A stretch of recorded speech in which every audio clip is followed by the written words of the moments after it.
heart for the church fam comes like this, right? It's not just because I'm part of a body of Christ or I'm in a church, but Jesus marked an instance in the Gospel of Mark.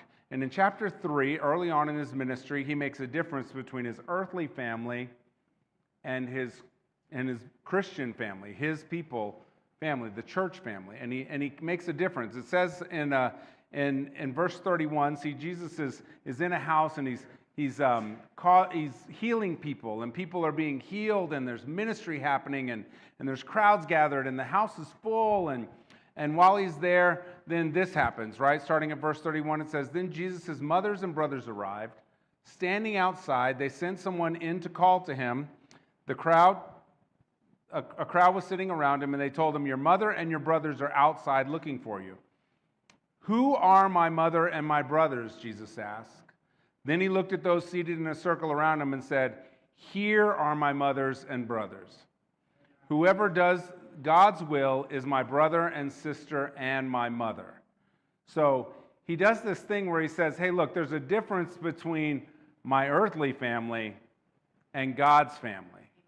And Jesus says, look, I don't think it's disrespecting his mother. Matter of fact, we know his mother's there at the cross.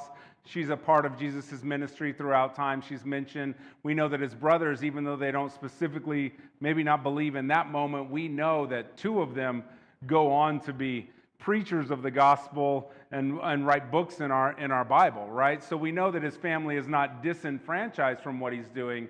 But what he's saying is, hey, I cannot fully engage in Christianity if I don't step away from what I know, right, over here. That there's more to know in God, and I didn't have that before. I need to move on to here. And so Jesus makes this difference between a church family and his biological family, right?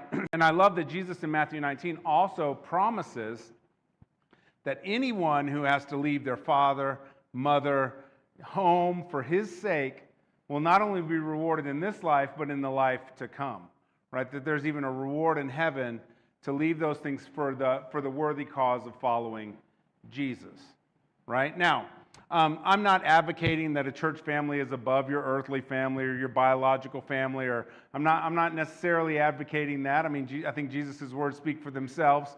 What I am saying is that, you know, we may need to leave our idea about biological family, you know, being first in our life as we become Christians.